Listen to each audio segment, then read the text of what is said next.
What's up, Too Real family? It's your favorite big cousin, always invited to the cookout, Tater Too what? Too Real. And today, guys, I want to talk to you about why I believe the Notre Dame Fighting Irish will be the biggest sleeper team in the college football playoffs. Stay tuned. Before I start this video, I want to give a big shout out to head coach Marcus Freeman, because there were a lot of haters, a lot of doubters out there saying that Marcus Freeman would not do a good job as the head coach at Notre Dame because he didn't have any prior head coaching experience. But boy, has Marcus Freeman proven a lot of people wrong. Because not only is Marcus Freeman a successful head coach in his first 2 seasons at Notre Dame, far as wins, but he's absolutely killing it right now in recruiting, because according to 247sports.com, the Notre Dame Fighting Irish are sitting at number 10 for the 2024 class, and they're sitting at number 2 right now currently for the 2025 class. So we know one thing about Marcus Freeman. The guy can absolutely recruit his ass off, and it's no easy feat getting players to come to Notre Dame. Not Tater Too Real, why you say that? We all know it's hard to convince young men to come to Notre Dame where it's a Catholic school. They're very uptight about their academics. I don't know what side of the fence Notre Dame is on, because we do know this as well. I grew up in an area where I was friends with a lot of people that went to Catholic schools, private schools, and those Catholic schools, as many of you watching this video already know, have some of the wildest, craziest parties, some of the wildest, craziest women. Trust me, I've been to a few. So maybe the world just haven't seen that side of Notre Dame. All these recruits are going on their visit and they're seeing a totally different side of Notre Dame.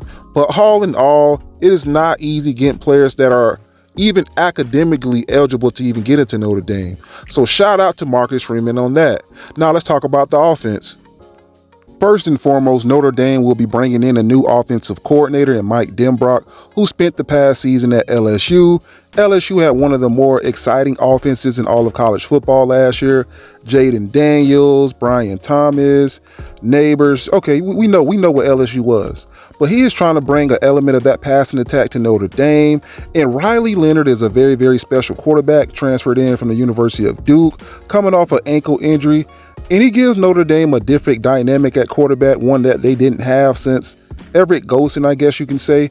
He gives them a run-pass option. He's very dynamic in the passing game. He's accurate, smart, all the things you would think of a guy that's transferring in from the University of Duke. And that running back, Notre Dame will be headlined by a 2-headed monster in Jeremiah Love and Jadarian Price. They will look to replace the NFL draftee Audric Estime.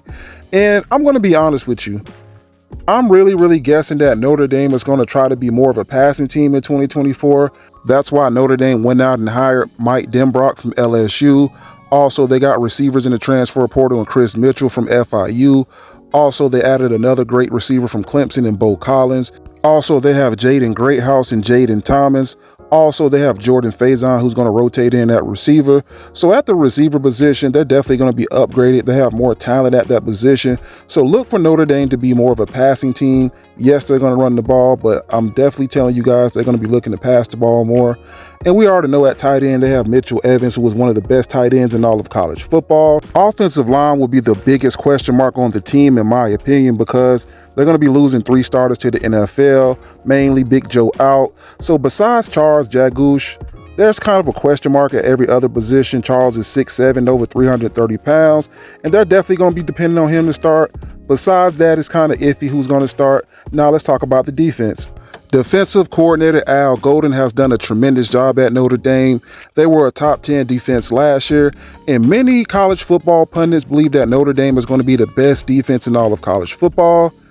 I'm going to be honest with you, I kind of agree with them based on their schedule and based on the talent they have on defense, but we shall see.